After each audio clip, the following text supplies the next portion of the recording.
देश का रहवासी करके बहुत अच्छा लगा कि आप वहाँ पे गए, आपने रोड देखा। वहाँ पे रोड नहीं है तो आप संसद में हमारी तरफ से, हम भारतवासियों की तरफ से मांग कीजिए।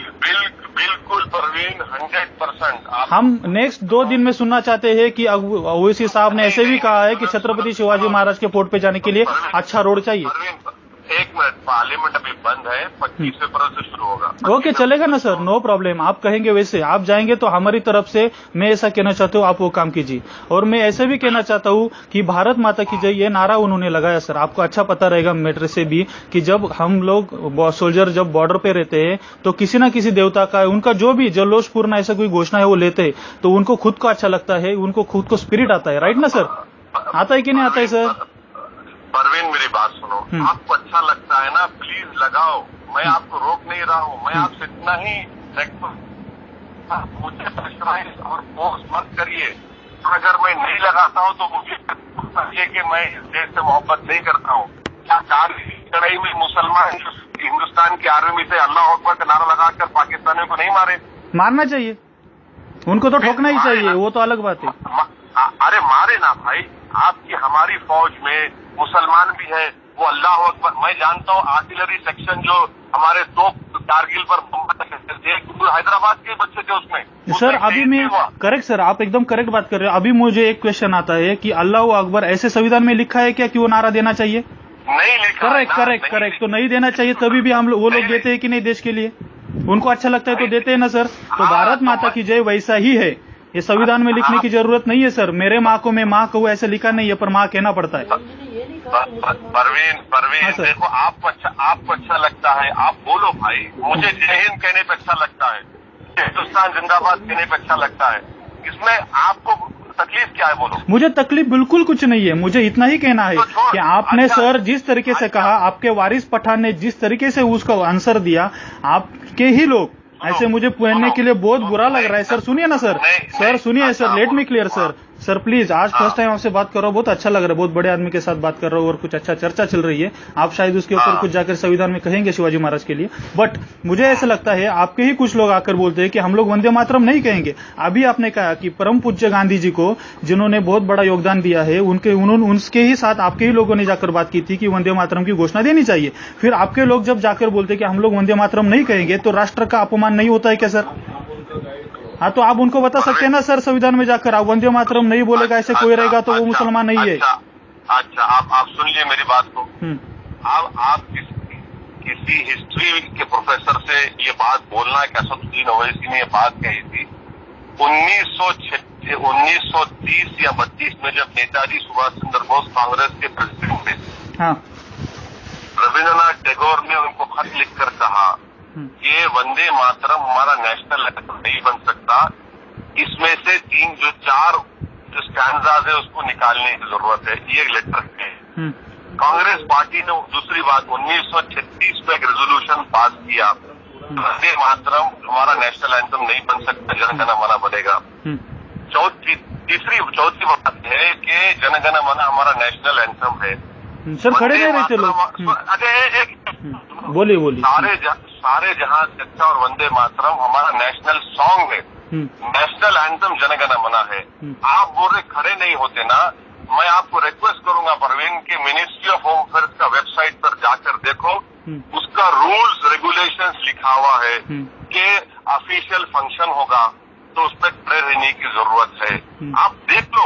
देखो, आपको ये बात जब जो लिखी हुई है ना, कोई मुल्क कोई जो है रूल पर चलेगा ना, उसमें देख लो, उसके बाद आप बोलो।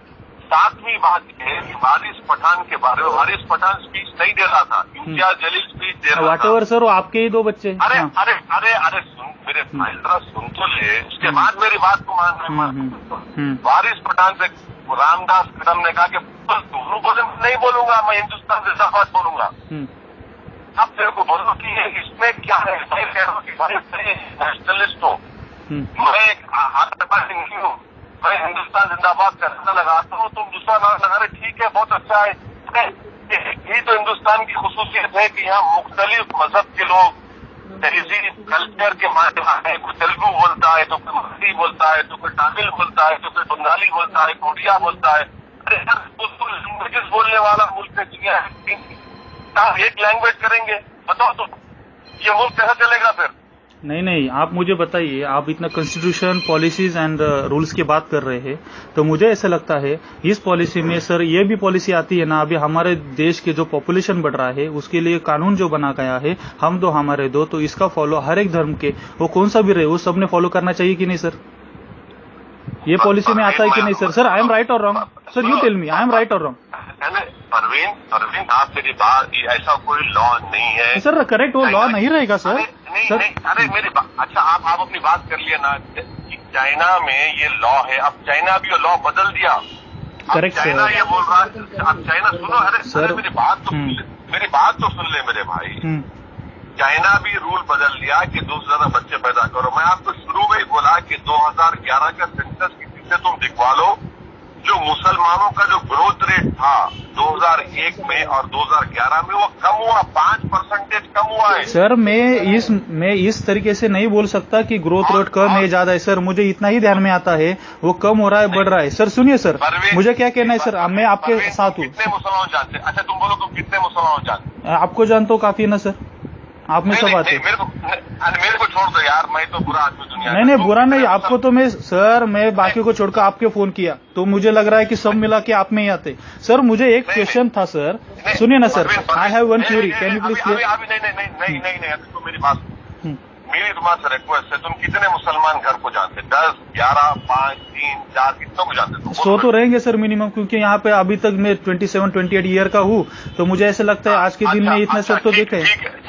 ठीक है, तुम जाके कभी देखो यार। सर शिरकुरमा भी खाया आपके घर पे जाके और खिलाया भी, तब ऐसे लगता था अच्छे, पर वो जब वो बात किया ना उन्होंने कि वंदे मातरम नहीं कहेंगे, तो फिर से जाने का मन नहीं किया। अरे नहीं, मेरे देखो, अगर कोई जनगण मन नहीं पड़ता है ना, तो जब तुम घर को नहीं जाना, मैं भी तुम्हारे साथ खड़ा हो जाऊँ। अरे सर वो बेटा था, अभी क्या बोलूं, आप मुझे कह रहे हैं कि वो पूरा एंथम नहीं है, वो ठीक है, पर आपने ही कहा वंदे मातरम, सिर्फ वंदे मातरम, ये 2 शब्द तो बोल सकते हैं ना सर? परवीन, वो देखो, नेशनल एंथम जनगण मन, correct, national song Vande Mataram और सारे जहां दिखता है, तो करना चाहिए ना सर। सुनो, नेशनल एंथम के बारे में कानून है, अगर कोई उसका उल्लंघन करता है तो उसको जेल को जाना पड़ेगा।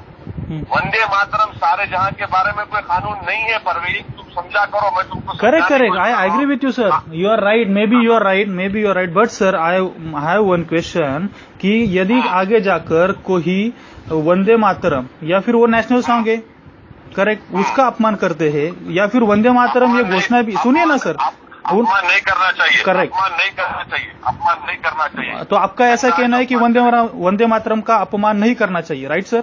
बिल्कुल नहीं करना चाहिए। करेक्ट सर, तो मुझे वही कहना है कि जो अभी करते हैं सर, उनके बारे में आप क्या कहेंगे? बिल्कुल नहीं करना चाहिए। तो सर ये मेरी ऐसी जेन्युइन रिक्वेस्ट है आपसे, तो आप संसद में जाकर ये भी बात बोलना जब चालू होगा कि वंदे मातरम का आपको नहीं बोलते, वो जो आप कुछ अभी मुझे बोल रहे, पर उसका अपमान करना ये भी आपके अधिकार क्षेत्र में नहीं आता। आपको नहीं पढ़ना है मत पढ़िए, मगर अपमान मत करिए। नहीं, आपको नहीं पढ़ना है पढ़िए, मतलब ऐसे कैसे हुआ? आपको जब आता है तो you have to respect that.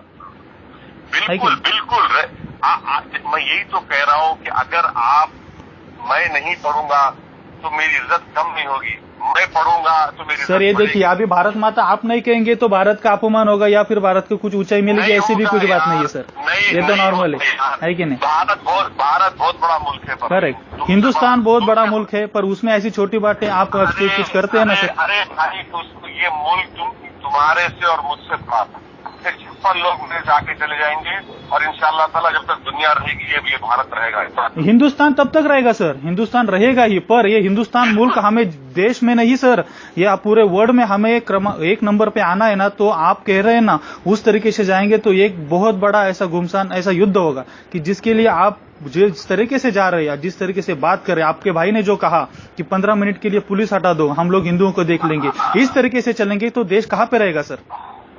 मेरे सर आपको मुझे एक पूछना है सर, आपके भाई ने वैसे कहा, उसके बाद आजाद मैदान में पुलिस जो अपने कर्मचारी है उनके साथ जो हुआ, आजाद मैदान में जो कुछ हुआ वो अच्छा हुआ क्या सर? अच्छा, रजा अकादमी ने जो किया सर वो करेक्ट किया क्या सर? अब आप सुनेंगे? हाँ बोलिए ना, बोलिए सर, आपको सुनने के लिए बैठा हूँ। अच्छा सुनिए मेरी बात। नंबर 1 पॉइंट ये है कि परवीन टोगाडिया, सादली रिथाम्बरी, बाबरी मस्जिद के वक्त 1 धक्का और 2 तोड़ दो, इतना सब बातें हुई, किसी को अरेस्ट करे? सर बाबरी मस्जिद अपनी थी ही नहीं, इतने सारी मस्जिदें हैं हिंदुस्तान में, तो हमने कहा कि बाकी को तोड़ दो। हाँ नहीं तोड़ सकते आप, नहीं तोड़ सकते इसलिए कि संविधान में ये लिखा हुआ है कि 1947 में जितने मंदिर और मस्जिद थे वो वही रहेंगे, उसको चेंज नहीं कर सकते। अरे पर वो अपनी थी ही नहीं ना, तो बात ही कहाँ पे बनी? जो और आपने सर हमारे कंधे से कंधा लगाकर आपने कहना चाहिए था कि वो बाबरी हमारी नहीं है, बाबर हिंदुस्तान का कोई नहीं लगता है, उसने वो बनाया है, हम खुद उसको तोड़ेंगे और अपने हिम्मत से नया बनाएंगे, ऐसे आपने बनाना चाहिए था। हम अरे उसके बाद उसका उद्घाटन आपके हाथ से होता ना, तो हम खुद आते सर आपके साथ हरा झंडा लेके, उसमें ना भगवा रंग का तारा भी लगाते, हिंदू मुसलमान का प्रतीक रहता सर वो। नहीं हिंदुस्तान का प्रतीक रहता सर वो, एकात्मता का प्रतीक रहता। मैं आपकी बात से एग्री नहीं करता परवीन। क्यों सर? बाबर अपना नहीं था तो फिर? नहीं करता, इसलिए कि परवीन सुनो मेरी बात, सुप्रीम कोर्ट जब फैसला है इसके बारे में वो आपको भी कबूल करना पड़ेगा, मुझे भी कबूल करना पड़ेगा ना। क्या अभी इंतजार कर लेते हैं सुप्रीम कोर्ट क्या फैसला करता है बाबरी मस्जिद के बारे में। मेरा भाई बीमार लंदन में इलाज करा रहा था, वो आया बोला कि ठीक है मैं सरेंडर करता हूँ अपने आप को, मैं भागूंगा नहीं, मैं गलती क्या नहीं किया, कोर्ट फैसला करेगा। वो गए, वापस गए, जेल में रहे 40-45 दिन, बीमार रहे, जानलेवा हमला हुआ था, ठीक है वाला वो अलग कहानी है, छोड़ दो। वो आए वापस आए, तो जो लोग दूसरे इस तरह की बात करते कितने जेल हो गए परवीन? जब कानून सबके लिए, तुम्हारे लिए मेरे लिए बराबर है, कितने लोग जेल हो गए परवीन? सर देखिए कानून आपके लिए करेक्ट है सर, कानून मेरे लिए करेक्ट है सर। मुझे बचपन से एक क्वेश्चन आता रहा है, ठीक है ना सर, वो आना चाहिए है कि नहीं? हम आपके ही देश के हैं, आप हमारा सबका नेतृत्व करते हैं। जहां पे बाबर हिंदुस्तान में नहीं रहता था, बाबर में जो भी वहां पे किया वो उसने उसके तरीके से किया, फिर वो मस्जिद हमारी नहीं रही क्योंकि उन्होंने हिंदू मुसलमान इस एक को उसने मतलब कट किया, उसने तोड़ दिया। वो फिर वो हिंदू मुसलमान ऐक्य रहना चाहिए, बाबर हमारा नहीं था ऐसे कहकर आप हमारे साथ आकर बाबरी तोड़कर फिर से एक नया मस्जिद बनाते ना कि ये अभी यहाँ पे मस्जिद चाहिए हमें, फिर वो हिंदुस्तान हिंदू मुसलमान बना के बनेंगे तो हम आपके साथ आते थे, एक वीट हम आपकी भी देते, एक जय श्री राम की और एक आपकी साथ में बनाते सर, मुसलमान का एक मस्जिद और हिंदुओं का एक राम मंदिर साथ में बनाते सर। पर आपने वैसे नहीं किया, आपने बाबर को समर्थन किया कि जो ये मुल्क खां नहीं था सर। नहीं सर, वो देश का गद्दार था कि नहीं सर? अरे सुप्रीम कोर्ट में जो फैसला होगा sir, I agree with you sir, मैं ओवीसी साहब का ओपिनियन सुनना चाहता हूँ, मैं सुप्रीम कोर्ट का नहीं सुनना चाहता, मैं उनका रिस्पेक्ट करता हूँ, मुझे आपका ओपिनियन चाहिए।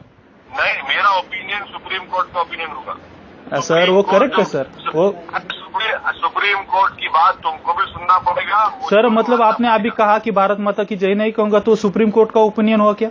आपने उनसे पूछा क्या सर कि ऐसे बोलना चाहिए नहीं बोलना चाहिए? अगर सुप्रीम कोर्ट बोलेगा, कानून बनेगा तो हम बराबर बोलेंगे। करेक्ट सर, हाँ करेक्ट। तो ऐसी बात रही सर कि आप पहले जाके सुप्रीम कोर्ट को नहीं कहते, आप ओवीसी साहब को ओपिनियन पहले बताते, तो वही कहना है मुझे। अभी बाबरी के बारे में सुप्रीम कोर्ट को क्या लगता है वो नहीं सुनना है, मुझे ओवीसी साहब को क्या लगता है वो सुनना है। नहीं, मैं ओवीसी साहब यही बोले कि ये मसला सुप्रीम है, जो सुप्रीम तो पॉलिटिकल आंसर दे रहे, एज ए इंसान करके आपसे बात कर रहा हूँ मैं सर, बोलिए ना। अरे कैसा, अरे यार प्रवीण तुम कैसी बात कर रहे हैं? सुप्रीम कोर्ट का जो ऑर्डर आएगा वो हमारा सबसे बड़ा, उससे बड़ा तो करेक्ट सर, वो सुप्रीम कोर्ट तो है, उसका तो सवाल ही नहीं सर, हमें सबको मानना ही पड़ेगा, वो उसका सवाल ही नहीं सर। उसका मैं तो सुब्रमण्यम स्वामी के साथ कि भाई तुम जाके मोदी को बोलो कि रोज का रोज उसका हियरिंग करा लो, रोज जल्दी करा लो, 6-8 महीने में उसका फैसला दिला दो। 6-8 महीने सर, मैं सुनता हूँ 6-7 दिन में भी होता है ना, तो देश का कल्याण हो जाएगा और हम आपके साथ वहाँ पे एक मस्जिद भी बनाएंगे, बल्कि आप जब बाबर के बारे में बात करेंगे।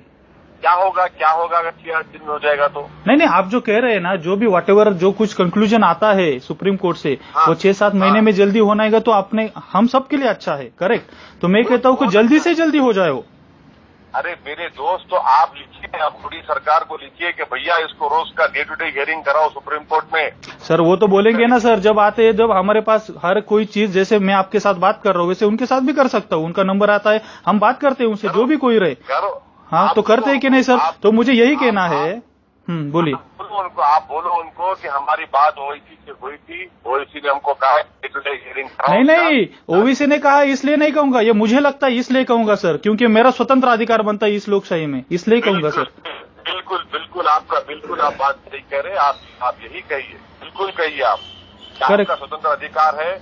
आपने जैसा कहा कि मेरा भी अधिकार है ये, बिल्कुल आप बोलिए। मैं यही बात तो कह रहा था। मतलब वो हर एक अधिकार, अभी आप लोग जाते हैं वहाँ पे 4-5 लाख का वोटिंग लेके जाते हैं, आप लोग हमारा सबका प्रतिनिधित्व करते, तो हमारी बात की भी उतनी अहमियत है कि नहीं है? आप मुझे बताइए कि रजा अकादमी ने मुंबई में जो कुछ किया वो सही किया क्या? आपने परवानगी ली, बोली। सुनो आप वहाँ पर जो जगह का नाम क्या बोले, जहाँ पर एक आजाद मैदान सर, हिंद आजाद मैदान, वहाँ पे शहीदों का स्मारक को लात मारा उस बड़वे ने। सुनो आप इंटरनेट पे जाकर देखिए, मैं उस इंसिडेंट को कंडेम किया हूँ, टीवी पर जाकर कंडेम किया हूँ कि ये गलत हुआ है।